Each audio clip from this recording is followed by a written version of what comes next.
corps, mais de tuer les âmes. Une façon de tuer ton âme, c'est que tu restes toujours à te casser la tête à la maison. J'ai toujours continué à me promener les matins et les soirs. Quand il y a eu des attentats au Liban, il y a 1 an ou 2 ans, j'ai toujours continué à me promener, mais toujours les réflexes quand il y a une bombe, de sortir pour dire on n'a pas peur, on continue, la vie continue. C'est ça, moi je pense que la guerre, c'est ça, c'est qu'ils veulent te tuer psychologiquement et pour ça, je pense qu'il faut sortir, il faut montrer que la vie continue. Bien sûr. Et donc le style, c'est comme ça. Oui, oui, devenu... le style, c'est que se passe. Ma sœur, elle est professeure de littérature. Quand je lui ai montré les livres, elle m'a dit il faudrait que ce soit une narration. Mais je vais reprendre une citation d'un grand écrivain contemporain espagnol, Luis Cercas. Un écrivain n'écrit pas comme il veut, il écrit comme il peut.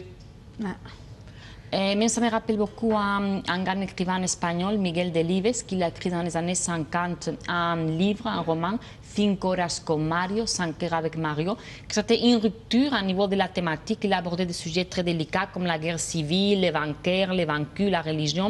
Et en plus, il a fait ça d'une façon continue. Il y a à peine des points de virgule. C'est le dialogue d'une femme qui parle avec son mari qui vient de mourir. C'est la dernière conversation avec lui. Et ce livre a marqué une rupture à niveau littéraire et à niveau de l'écriture. Je pense que quand même mon livre, il y a une rupture parce qu'il y a quelque chose qui n'est pas ni roman, ni théâtre. C'est quelque chose qui est à part. Mais je dirais que c'est comme un rapport parce que beaucoup des phrases de mon livre, je les ai prises, je les ai volées aux Libanais, même dans... Quelque part, j'ai mis que je suis une kleptomane, je vole la vie des autres. C'est ça, je voulais vous mais je veux un peu juste traduire.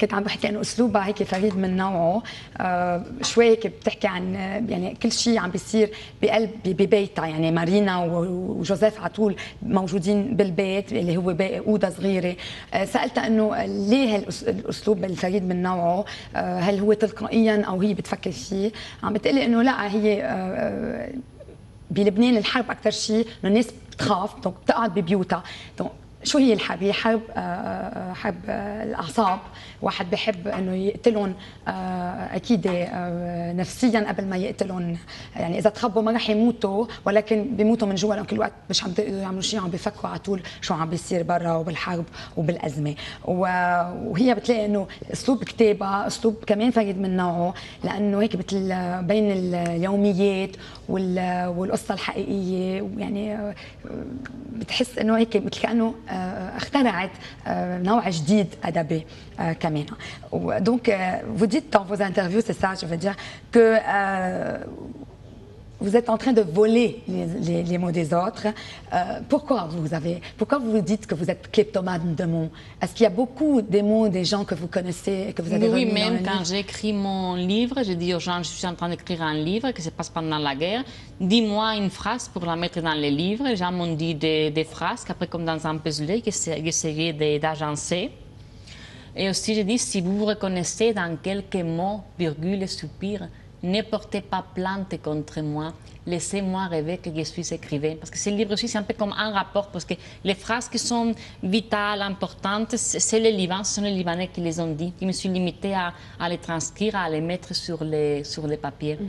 هي بتقول انه هي مثل سراقه اذا فينا نقول بتسرق كلمات اللبنانيين، لانه هي بتعتبر انه الحرب هي حرب اللبنانيين، وحبت تاخذ شوي من كل الناس اللي بتعرفهم اقوالهم، افكارهم، احساسهم تجاه وقتها حرب تموز، ومن هيك هي جربت تحطهم بطريقه خاصه لها، ولكن هودي كمان افكار لها. Vous dites aussi que vous trouvez que la situation au Liban est une situation surréaliste. En tout cas, quand on lit le livre, on sent qu'il y a que vraiment il y a un côté très surréaliste, même quand vous êtes en train de relater l'histoire. Pourquoi? Parce que je pensais que déjà c'est fait exprès dans la mesure qu'il y a déjà eu beaucoup de livres qui ont été écrits sur la guerre. Alors, pour aborder un sujet qui a été 1000 fois abordé, il faut une chance pour que ces livres puissent marcher, c'est de l'écrire d'une façon qui n'a pas encore été abordée. Et je pense que si Marina dit Beyrouth, c'est le premier de ces livres récits au roman sur la guerre de 2006. Et je crois qu'il n'y aura pas d'autre. Je pense que ce sera un Don Quichotte où ce sera difficile parce que les gens vont toujours comparer avec Marina di Beyrouth, mais je connais un grand journaliste français, Grégory. Je ne connais pas son nom parce que je ne retiens pas le nom libanais. Il écrit pour les magazines Al-Salam, c'est un magazine pour les Libanais de la diaspora. Et il m'a dit une très belle phrase. Il m'a dit Marina di Beyrouth est une pénétration révolutionnaire par rapport au roman d'amour, par rapport à Beyrouth, capitale mondiale du livre. On m'a dit de votre livre qui est sorti il y a à peine un mois, il y a eu beaucoup plus d'échos de succès que toute une année Beyrouth, capitale mondiale du livre. Exactement. En tout cas, il n'y a eu que de très bonnes critiques dans tous les journaux et on ne peut que vous féliciter en tout cas. كنا عم نقول انه يعني الكتاب مارينا دي بيروت هو رح يكون مش رح ينعمل غيره لانه مثله لانه هو عن يعني استعملت الحرب 2006 تموز 2006 ولكن فوتتها بعلاقه بين رجال ومراه